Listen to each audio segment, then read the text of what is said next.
जरा तसव्वुर कीजिए इस पोजीशन में अपनी बीवी और बच्चे को छोड़ना। हम तो अपनी बिदातों को कुर्बान नहीं कर पा रहे हैं, नहीं छोड़ पा रहे हैं। हमारे बाप दादा जो करते चले आ रहे हैं वो हम करते रहेंगे। कब्रिस्तान में दुआ करना कैसा है? किसी आदमी के मर जाने के बाद किसी मौलाना के साथ उसके घर पे जाकर भोज खाने के बाद दुआ करना उसकी मग़फ़िरत की, ये कैसा है? वही पुराने घिसे पिटे सवाल जो हम 15-20 साल से इन इलाकों में आके बोलते जा रहे हैं, वही सवाल, और आज तक हम उनको खत्म करने के लिए तैयार नहीं होते हैं। ये हमारी बेशर्मी का हाल है, ये हमारी बेशर्मी का हाल है। मेरे भाइयों, आज फिर एक बात को जहन में बिठा लो, दुआ करना गलत नहीं है। एक बात फिर जहन में रख लो, दुआ एक इबादत है, और इबादत वैसे की जाएगी जैसे जनाब मोहम्मद रसूलुल्लाह ने बताई है। इबादत मोहल्ले के सरदार के तरीके पर नहीं की जाएगी, इबादत मौलवी जर्जीज के तरीके पर नहीं की जाएगी, इबादत मस्जिद के इमाम के तरीके पर नहीं की जाएगी। मस्जिद का इमाम कुरान और हदीस बता सकता है, लेकिन मौलवी के तरीके पर इबादत नहीं की जाएगी। इस बात को आप हमेशा जहन में रखिए। दुआ मुख्खुल इबादा, दुआ इबादत का मग़ज़ है। दुआ के लिए आपको कोई मना नहीं करता है। दुआ जहां अल्लाह के रसूल ने हाथ उठाकर की है आप करिए, कोई मना नहीं करता है। दुआ जहां हाथ उठाकर नहीं की है वहां आप हाथ उठाकर करेंगे तो वहां हम मना करेंगे, इसलिए कि हाथ उठाना साबित नहीं है। मसलन लैट्रीन में जाने की दुआ है, अब आप लैट्रीन में घुस के पढ़िए हाथ उठा के, अल्लाहुम्मा इन्नी औज़ु बिका मिनल खुब्स वल खबाइस। अब बैठिए, बैठिए, दुआ है, क्यों हाथ नहीं उठाया? मैं पूछना चाहता हूं उन लोगों से जो मस्जिद में मजबूर करते हैं इमाम को कि हाथ उठाओ, और पब्लिक से कहते हैं हाथ उठाकर दुआ करो। अगर दुआ के लिए हाथ उठाना है तो लैट्रीन में जाने की दुआ है, बताओ क्यों नहीं हाथ उठाते हो? सब लैट्रीन में क्यों? अरे जब लैट्रीन में दुआ पढ़ सकते हो तो हाथ क्यों नहीं उठा सकते हो? जब लैट्रीन में अल्लाह का नाम ले सकते हो, अल्लाहुम्मा इन्नी औज़ु बिका, तो हाथ उठाने में क्या हर्ज है? क्यों नहीं उठाते हो? अब हमारी अक्ल कह रही है गंदी जगह पर हाथ कैसे उठाएं? अभी अक्ल ही तो कह रही है ना। तो मैं कह रहा हूं गंदी जगह पर फिर अल्लाह का नाम क्यों ले रहे हो? नहीं साहब, वो तो अल्लाह के नबी ने बताया है, तो अल्लाह के नबी ने बताया, तो यहाँ अल्लाह के नबी ने हाथ नहीं उठाया तो हम हाथ नहीं उठाएंगे। अच्छा, खाना खाओ, क्या दुआ है? बिस्मिल्लाह या बिस्मिल्लाहि व अला बरकतिल्लाह, ये दुआ है खाना खाने की। अब आप खाना बैठो, जर्जी साहब खाना लग गया, बिस्मिल्लाह, अब हम खाएं, या बिस्मिल्लाहि व अला बरकतिल्लाह, अब हम बोलिए। चलो ये तो लैट्रीन नहीं है, ये तो घर है। यहां पर हाथ उठाकर अगर कोई आदमी दुआ करे बिस्मिल्लाह या बिस्मिल्लाह व अला बरकतिल्लाह, तब खाना खाए, कैसा लगेगा आपको? क्यों नहीं उठाते हो? ये भी तो दुआ ही है। साहब अल्लाह के नबी ने नहीं उठाए इसलिए हम नहीं उठाए। आ गई ना बात वही, जहां नबी ने उठाया वहां उठाओ। हम भी तो यही कह रहे हैं, जहां नबी ने नहीं उठाया वहां मत उठाओ। हम भी तो आपसे यही कह रहे हैं। अच्छा, वुजू बनाया, क्या दुआ पढ़ते हो? बिस्मिल्लाह। वुजू के बाद क्या दुआ पढ़ते हो? अशहदु अल्ला इलाहा इल्लल्लाह व अशहदु अन्ना मुहम्मदन अब्दुहु व रसूलुहु अल्लाहुम्मा जअलनी मिनत तव्वाबीन व जअलनी मिनल मुततहिरीन, यही दुआ तो पढ़ते हो। अच्छा, वुजू बनाने के बाद किसी को देखा, पैर धुलने के बाद आया हो किबले की तरफ मुँह करके, अशहदु अल्ला इलाहा इल्लल्लाह वहदहु ला शरीका लहु व अशहदु अन्ना मुहम्मदन अब्दुहु व रसूलुहु अल्लाहुम्मा जअलनी मिनत तव्वाबीन व जअलनी मिनल मुततहिरीन। मैं पूछना चाहता हूं क्यों नहीं हाथ उठाते हो? यहां वुजू के बाद की दुआ है, हाथ उठाना साबित नहीं है। अजान के बाद की दुआ है, अल्लाहुम्मा रब्बा हाज़िहि दावति ताम्मा व सलातिल काइमा आति मुहम्मदनिल वसीला वल फजीला, लेकिन हाथ उठाना साबित नहीं है। चांद देखकर दुआ मांगना साबित है, चांद देखकर दुआ मांगी जाए, लेकिन हाथ उठाना साबित नहीं है। इसी तरीके से कब्रिस्तान में जाकर दुआ करना जायज है। अल्लाह के नबी ने फरमाया इस्तगफिरू लिअखीकुम, अपने भाई के लिए दुआ करो। हर आदमी को मिट्टी देने के बाद अपने भाई के लिए दुआ करना चाहिए, लेकिन यहां हाथ उठाना साबित नहीं है। जैसे इन जगहों पर हाथ उठाना साबित नहीं है, ऐसे ही कब्रिस्तान में भी हाथ उठाकर दुआ करना साबित नहीं। या है तो हमें बताओ कहां है। नहीं साहब, उठा लें तो हर्ज क्या है। अब इसका जवाब सुनो। अरे हमने हाथ उठाकर दुआ कर ली तो हर्ज क्या है। तो अब मुझे जवाब दो, लैट्रीन में हमने कह दिया हाथ उठाकर अल्लाहुम्मा इन्नी अऊज़ु बिका मिनल खुब्ज़ि वल खबाइस, तो हर्ज क्या है, मुझे इतना बता दो। अज़ान के बाद हमने हाथ उठाकर दुआ मांग ली है, अशहदु अल्ला इलाहा इल्लल्लाह, हर्ज क्या है, मुझे बता दो। यहां आपको हर्ज लगता है, मुझे कब्रिस्तान में हाथ उठाकर दुआ मांगने में हर्ज लगता है। क्यों इस्लाम को अपने और अपने बाप दादा के तरीके पर चलाना चाहते हो। इस्लाम चलेगा तो सिर्फ फातिमा के बाप के तरीके पर चलेगा। इस्लाम न तुम्हारे तरीके पर चलेगा, न मेरे, न तुम्हारे बाप के तरीके पर चलेगा, न मौलवी जर्जीज के बाप के तरीके पर चलेगा। इस्लाम चलेगा तो जनाब मोहम्मद रसूलुल्लाह के तरीके पर चलेगा। आपको नमाज पढ़ने के बाद दुआ से कोई नहीं रोकता। यकीन मानिए, नमाज पढ़ने के बाद आप दुआ करिए, हम आपको नहीं रोकते हैं। अच्छा अमल है नमाज पढ़ना, और नमाज के बाद दुआ मांगना अच्छा अमल है। मांगिए मांगिए, मना नहीं किया जा रहा है। लेकिन यहां अल्लाह के रसूल से हाथ उठाकर दुआ मांगना, और नबी के हाथ उठाने के बाद सहाबा का हाथ उठाना, और नबी का हाथ चेहरे पर फेर कर पहनना, और उसके बाद सहाबा का भी हाथ चेहरे पर फेर लेना, नबी का दुआ मांगना और सहाबा का उस दुआ पर आमीन आमीन कहना, यहां नमाज के बाद साबित नहीं है। इसलिए आपको भी ऐसा नहीं करना है। अकेले आप जितनी लंबी दुआ मांगना चाहे मांगे। आपकी बेटी बड़ी है, शादी के रिश्ते आते टूट जाते हैं, नमाज के बाद दुआ मांगिए, अल्लाह मेरी बेटी को कोई दीनदार रिश्ता अता फरमा दे। आपकी रोजी रोटी में बरकत नहीं, अल्लाह मुझे मेरी रोजी रोटी में बरकत दे।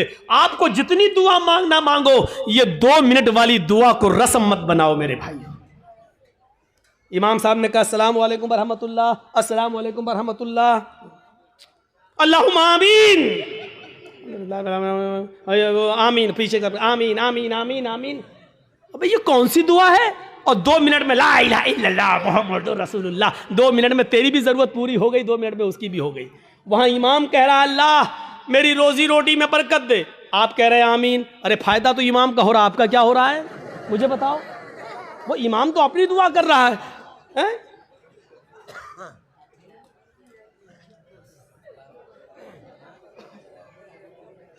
अब इमाम बेचारा कुंवारा है, शादी नहीं हुई है, इमाम कह रहा अल्लाह मुझे दीनदार लड़की अता फरमा दे, आप कह रहे हैं आमीन। फायदा तो इमाम का हो रहा, तुम्हारा क्या हो रहा है। अरे इमाम अपनी दुआ मांगे, तुम अपनी दुआ मांगो यार। इमाम की अपनी जरूरतें हैं, तुम्हारी अपनी जरूरतें हैं। इमाम का बेटा बीमार है, उसके पेट में दर्द है, वो कह रहा अल्लाह मेरे बेटे को शिफा अता फरमा। तुम्हारे बाप को कैंसर है, तुम अपनी दुआ मांगो अल्लाह मेरे बाप को कैंसर है, अल्लाह मेरे बाप को शिफाए कामिला और आजिला अता फरमा। अरे इमाम के साथ साथ तेरे आमीन कहने से मखसूस दुआएं हो रही हैं। इमाम तेरे लिए दुआ नहीं कर रहा है, और तुम जो आमीन आमीन कह रहे हो उसमें तुम्हारे लिए दुआओं पे आमीन नहीं कही जा रही है। अरे तुम अपनी दुआ मांगो, इमाम की जरूरत 2 मिनट में पूरी हो रही है, तुम्हें कुछ ज्यादा मांगना तुम ज्यादा मांगो। ये क्या दुआ है कि जब इमाम की सारी जरूरतें पूरी हो रही हैं उसी वक्त तुम्हारी भी हो रही हैं। 2 मिनट में तुम्हारी भी दुआ हो गई, उसकी भी दुआ हो गई। अब हमने कुछ और मांगना था, लेकिन अब हम नहीं मांग पा रहे हैं क्योंकि इमाम ने हाथ फेर लिया, हमें भी फेरना पड़ रहा है। अब हमें कुछ और मांगना है। मेरी बीवी हमें कुछ समझती ही नहीं है, अब अल्लाह मेरी बीवी को मेरा फर्मा बरदार बना दे। अब इमाम तो हाथ फेर चुके हैं, अब कैसे दुआ मांगे। अब मांगना चाह रहे हैं लेकिन हाथ गिर भी नहीं रहे, लेकिन मजबूरी में फेरना पड़ रहा है। अब फेरना पड़ा, अब मुंह में कहना पड़ रहा अल्लाह मेरी बीवी को हिदायत दे। इसको आदत मत बनाइए मेरे भाई। दुआ को हम मना नहीं कर रहे हैं, नमाज के बाद भी दुआ को मना नहीं कर रहे हैं। दुआ को हम सिर्फ इसलिए मना कर रहे हैं कि सलाम फेरने के बाद आदमी आज़ाद हो गया है। वो अपनी दुआ मांगे, आप अपनी दुआ मांगिए। वो 2 मिनट मांगो, 5 मिनट मांगो, 10 मिनट मांगो, 15 मिनट मांगो, आधा घंटा मांगो। और दुआ तो मेरे भाइयों मजमे में है, सही बताऊं तो दुआ का हक अदा ही नहीं होता है। दुआ का हक अदा तो तन्हाई में होता है, जब कोई ना देख रहा हो, 2 रकात नमाज पढ़ के अपने आप को सबसे छिपा कर, रो रो कर, आंखों से आंसू बहा बहा कर दुआ की जाए, तब दुआ का मजा कुछ और है। मेरे भाइयों, ये दुआ का मजाक है। अल्लाह गांव में बहुत ज़्यादा लफड़ा, अल्लाह मेरे गांव में बरकत दे, अल्लाह मेरे चौधरी को समझा दे, अल्लाह मेरे ये आमीन आमीन मोहम्मद रसूलुल्लाह। ये दुआ का मजाक है यार, मत बनाओ मजाक। इतना मजाक दुआ का कभी नहीं बनाया गया जितना हम दुआ का मजाक बना रहे हैं। हाथ उठाकर भी मांग सकते हो, लेकिन अकेले तन्हा। कब्रिस्तान में दुआ मांगने का हुक्म है और हर शख्स को दुआ मांगना चाहिए, लेकिन वहां हाथ उठाना साबित नहीं है। वहां सिर्फ हुक्म यह इस्तगफिरू लिअखीकुम, अपने भाई के लिए दुआ करो, सिर्फ दुआ है। अगर हाथ उठाना होता तो अल्लाह के नबी कहते अपने भाई के लिए दोनों हाथ उठाकर दुआ करो, और यह आता कि अल्लाह के रसूल ने फला फला के दफनाने के बाद आपने दोनों हाथ उठाकर दुआ की है, आता हदीस में, लेकिन हदीस की किसी किताब में नहीं आया अल्लाह के रसूल ने किसी भी सहाबी को दफन करने के बाद अपने हाथों को उठाकर दुआ की हो, कहीं नहीं आता है। हाँ, ये आया कि अल्लाह के रसूल ने कब्र में सहाबी को दफन करने के बाद सहाबा से फरमाया इस्तगफिरू लिअखीकुम, अपने भाई के लिए दुआ करो। आप चाहते तो कह सकते थे मैं दुआ कर रहा हूं, आप लोग आमीन आमीन बोलो। अल्लाह जिसका इंतकाल हुआ उसके रूह को आला इल्लीन के अंदर जगह अता फरमा, अल्लाह उसके पसमानदगान को सब्र जमील अता फरमा। आप चाहते तो कब्रिस्तान में सब दुआ कर सकते थे, लेकिन आपने न की ऐसे, और न लोगों ने आमीन कहा, बल्कि आपने सबको हुक्म दिया कि तुम अपने भाई के लिए दुआ करो, यानी तुम अपनी दुआ करो, हम अपनी दुआ कर रहे हैं। दुआ सब करें लेकिन अलग अलग करें, और हाथ उठाना यहां साबित नहीं है, इसलिए हाथ ना उठाया जाए। सीधी सी बात है। अब फिर हुक्म यह है कि आप किसी भी मैयत के लिए कभी भी किसी भी वक्त दुआ कर सकते हैं, लेकिन चंद लोगों को इकट्ठा करके मैयत के घर जाकर उसको सब्र की तलकीन करने के बाद, भोज वोज खाने के बाद या दुआ करने के बाद भोज खिलाया जाता है। मुझे नहीं मालूम आपके यहां क्या होता है। और वहां घर पे जाने के बाद फिर इमाम साहब दुआ करते हैं और उस घर के सब लोग आमीन आमीन कहते हैं। मेरे भाइयों, बिदात है, बिदात है, बिदात है। इस बुरी रस्म को बंद करिए, इस नौटंकी को बंद कीजिए। मैं इसको नौटंकी कहता हूं। इस नौटंकी को बंद कीजिए, दुआ आप कीजिए। अरे बीवी, अगर शौहर मर गया है तो बीवी शौहर के लिए दुआ करे, बाप मर गया तो बेटा शौहर अपने बाप के लिए दुआ करे। अरे सदका जारिया सबसे बेहतर यही है कि बेटा अपने बाप को अपनी दुआओं में याद रखे, कुछ दुआएं अपने लिए मांगे, फिर कहे अल्लाह मेरे वालिद को की कब्र को नूर से भर दे, अल्लाह मेरे वालिद की मगफिरत फरमा, अल्लाह मेरे माँ बाप के गुनाह को की बख्शिश फरमा, अल्लाह उनकी लग़्ज़िशों को माफ़ फरमा दे, अल्लाह तो उनको जन्नतुल फिरदौस में जगह अता फरमा। ये है दुआ। बीवी शौहर के लिए दुआ करे, बेटा बाप के लिए करे, बाप बेटे के लिए करे, भाई बहन के लिए करे, बहन भाई के लिए करे। किसने मना किया है? आप जा रहे हैं कब्रिस्तान, जाइए, रोज जाकर दुआ करिए, कौन मना कर रहा है? हफ्ते में एक दिन जाकर दुआ कीजिए, कौन मना कर रहा है? महीने में एक दिन जाइए और अपने बाप के लिए हाथ उठाकर नहीं, हाथ छोड़कर कब्र पर खड़े होकर कब्र के पास दुआ मांगी, कौन रोकता है? नहीं।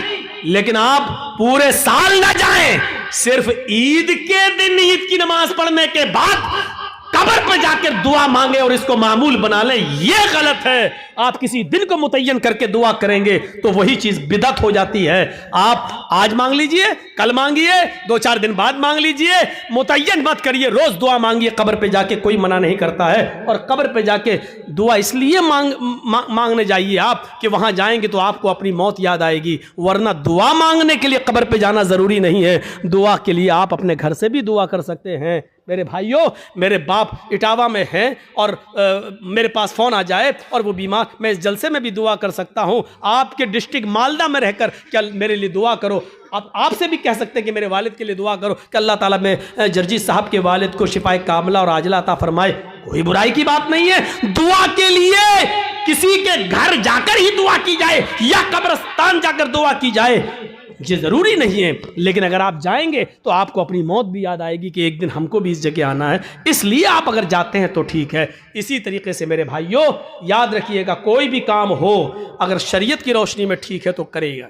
बहुत से लोग क्या करते हैं, बेटे का खतना हो रहा है, खाना दावत कहते हो, साहब हाँ आज दावत है आपकी, किस बात की दावत? बच्चे का खतना करा रहे हैं।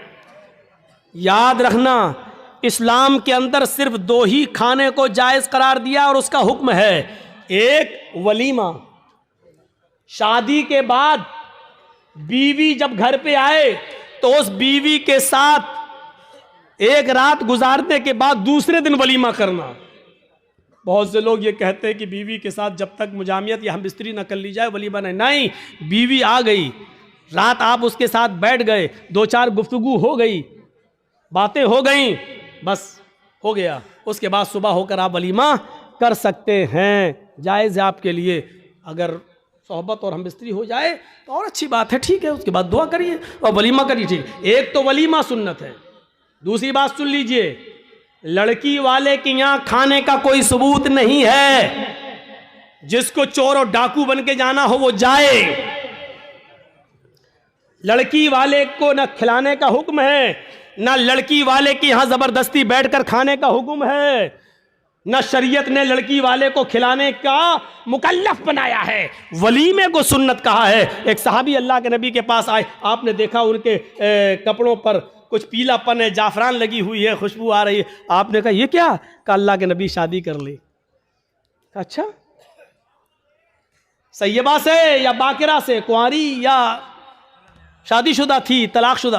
कहा अल्लाह के नबी बाकिरा तो नहीं है, कुंवारी, लेकिन हाँ एक बेवा से शादी की जिसका शौहर इंतकाल हो चुका। ऐसा क्यों किया? कुंवारी से शादी करते। कहा अल्लाह के नबी मेरे माँ बाप का इंतकाल हो चुका है और वो इस दुनिया में नहीं है, मेरी छोटी छोटी बहनें हैं, मेरी छोटी छोटी बहनें हैं, मैंने सोचा कि एक ऐसी औरत से निकाह करूं जिसको बच्चे पालने की महारत हो, तजर्बा हो, ताकि वो मेरी बहनों की अच्छी तरबियत कर सके, इस मकसद से मैंने शादी की। आपने कहा अच्छा कोई बात नहीं, वलीमा किया? कहा नहीं। आपने कहा वलीमा करो, देखिए हुक्म है, औलिम वलो बिशातिन, वलीमा करो, अगर ज़्यादा ताकत नहीं तो एक बकरी ही का करो, लेकिन करो। वलीमा करने से लोगों को पता चल जाएगा कि इसकी शादी हुई है, ये लोग नाजायज़ तरीके से नहीं रह रहे हैं, जायज़ तरीके से रह रहे हैं। वलीमे का हुक्म है, वलीमा करना चाहिए। एक ये खाना, उसका हुक्म मौजूद है। और दूसरा अकीका। अकीके की 2 शक्लें होती हैं। 2 शक्लें ये हैं कि 7वें दिन जब आप बच्चे का अकीका करें तो मोहल्ले के लोगों को आप बुलाकर अपने घर खिला भी सकते हैं, लेकिन मोहल्ले वालों को बुलाने के साथ साथ गरीबों का ख्याल रखा जाए। ऐसा ना हो कि सिर्फ अमीर आए और गरीबों को नज़रअंदाज कर दिया जाए, क्योंकि गरीबों का हक ज़्यादा है इसमें। गरीब और मिस्कीन ढूंढे जाएं, कौन है ज़रूरतमंद, उनकी दावत दी जाए। एक तो ये तरीका है, और दूसरा तरीका अकीके का ये है कि अगर आप सबको बुलाकर अपने घर नहीं खिलाना चाहते हैं तो अगर लड़की है तो 1 बकरी, लड़का है तो 2 जानवर ज़िबा करके उसका गोश्त गरीबों, मिस्कीनों में और मोहल्ले के लोगों में तकसीम कर दिया जाए, तब भी आपका अकीका हो जाएगा। अपने घर खिला भी सकते हैं। ये एक अकीका।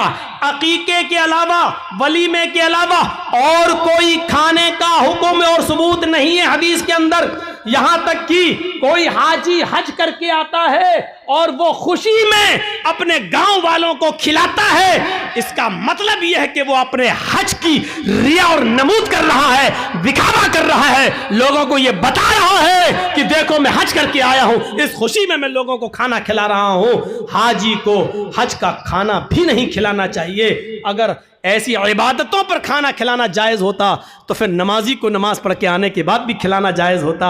फिर ईद की नमाज पढ़कर भी किसी को दावत दे तो उसकी दावत भी जायज़ होती। मेरे भाइयों, क्योंकि यह इबादत है और फिर इबादत पर फिर एक आम रस्म बन जाएगी। फिर ज़कात देने वाला ज़कात देने की खुशी में खिलाएगा, लो आज हमने इतनी ज़कात दी। फिर रमज़ान का रोज़ा रखने के बाद 30 रोज़े पूरे होने के बाद फिर लोग की दावत दो, ओ मैंने 30 रोज़े रख लिए। लो, हज भी एक इबादत है। जब इन इबादतों पर आप किसी को खाना नहीं खिलाते हैं तो हज पर भी आप किसी को खाना नहीं खिला सकते। जब हज जैसी इबादत पर खाना नहीं खिला सकते तो फिर खतने का खाना कैसे जायज़ हो सकता है? मेरे प्यारे साथियों, खतने का खाना जायज़ नहीं है, ना खतने की दावत जायज़ है।